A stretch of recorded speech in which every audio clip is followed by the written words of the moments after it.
Absolutely. I'm the age that you were when you Yeah. started your journey of acceptance. Yeah. That was 12 years ago. Yeah. What would you say now to me, a very similar age and situation, and more importantly, what would you say now to your 43-year-old self? Well, my 43-year-old self and yours are a bit different in that I was kind of still a bit hopeful at 43. I was in denial. I think if the person I am now were to meet the person I was then, I probably would think, well, bully for you that you're so happy being childless. But that could never be my life. I am never going to get over this. I am never going to be okay. And I think I hung on to that belief that it was motherhood or nothing right at sort of 4.5. And so in the background, I was grieving and sort of I didn't know it was grief. So many of us don't. But I think I would have found the idea at first that this was something I could recover from, that I could rebuild my life, that I could have a great life anyway. I think I would have not believed it.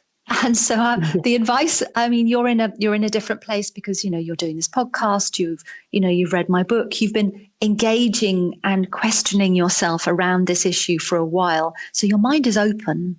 I think before the mind is open, the prospect of a childless life, and this is, the media's fault as well, it's basically you're destined to have a life of misery. No one is going to proactively start researching that until they absolutely have to. So I think the important thing is if you've still got some hope, even if that hope is totally illogical and very unlikely, it's really difficult to embrace the idea that the ideas that I put forward.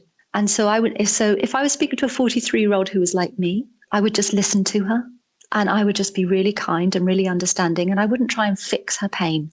I'd maybe just be a kind of a role model of a different way to be a childless woman, but I kind of would be very gentle with it in a way because she's living through heartbreak. And you know what it's like, when someone comes at you with solutions when you're hurting that bad. But if I was with someone who was perhaps coming out of that stage and was beginning to think, okay, how do I do this?